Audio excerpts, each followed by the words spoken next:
Let's take you here now. Religious and community leaders in Khayelitsha want criminals to be brought to book for extorting working-class families struggling to make ends meet. Hundreds of residents in the Cape Town township have attended a prayer meeting, hoping the community will stand together against this crime. My colleague Ronald Masinda is in Khayelitsha and joins us now for more. So when they talk about extortion of working-class families, what exactly is the situation there? What are we talking about? Well, Tutu, good afternoon. Well, the message from religious and community leaders here in Khayelitsha very loud and clear that they've had enough of extortion. They say that the cases have been ongoing for several months, but with very little police intervention, because many people who live in these communities say they fear reporting such cases due to the fact that some cases that have been reported, retaliation has occurred, given that the criminals have known about such cases. Part of the people who will be addressing this large crowd of nearly 300 is the Deputy State Security Minister, Mr. Zizikota. Mr. Kota, thank you so much for your time. First of all, I mean, this issue has been going on for months, but why have we not seen much intervention from government? Well, community mobilization is a very important part of fighting crime. And therefore, for people to gather in a manner they've done, is that they must claim back the streets of Khayelitsha. Working together with law enforcement agencies on their own, they will not be able to win and clean the streets from criminals. People that are here, including all the associations, the taxi associations are here. People want to claim back their own streets. And therefore, working with them as law enforcement agencies is a very important element of fighting crime, community mobilization. So that we are here to support them. But I think it's important that criminals must be aware that enough is enough. These people, that's a message. Enough is enough. And I think those who know Khayelitsha, when Khayelitsha gathers like this, you must know what is going to happen. Now, how will this situation now be monitored, given that it's not only Khayelitsha that is affected, but many townships here in Cape Town?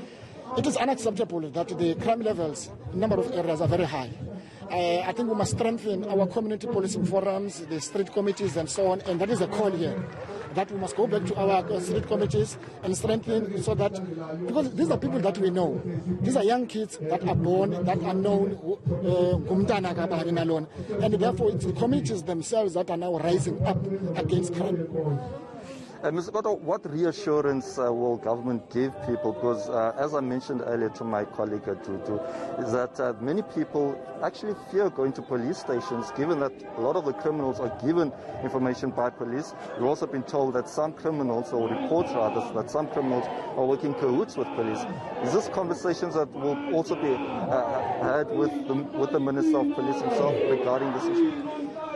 There's a big number of women in blue and men in blue who are doing extraordinary work to keep us safe as South Africans. There may be one or two elements, but it does not mean the entire police service is in itself incapable of dealing with what we are facing. And I think where there are those elements, we are dealing with that.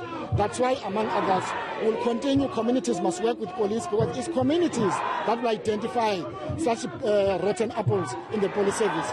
But generally, the police service in the main, they keep us safe, and they are doing extra mile to protect South Africans. Do you think that the current situation, obviously experienced by people during the pandemic, has exacerbated this issue of extortion? We are worried about the levels and some crimes that are committed in Khayelitsha particularly. The protection fee, for an example, is a new form which used to happen in many other gang-ridden areas. And I think to impose and bring it here, we must be intolerant about it, so that it does not grow legs. And I think the communities, the fact that they are united here, different associations, political organizations, NGO, they are all here to say in one word that enough is enough.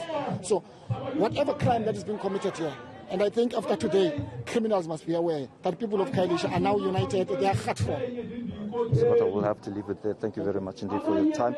Well, Tutu, we also heard from the Khayelitsha Development Forum earlier on, and they said to us that they will also be speaking to foreign shop owners who have also been targeted by criminals. I mean, we've also been told that this form of crime is not necessarily new here in these communities, and that the hardest hit foreign shop owners are from ones who own shops in areas like Khayelitsha. So we'll be also hearing from religious leaders to hear what they have to say regarding this ongoing issue of extortion. And we'll touch base with you throughout the day. Thank you very much, Ronald Masinda, out in Khayelitsha for us.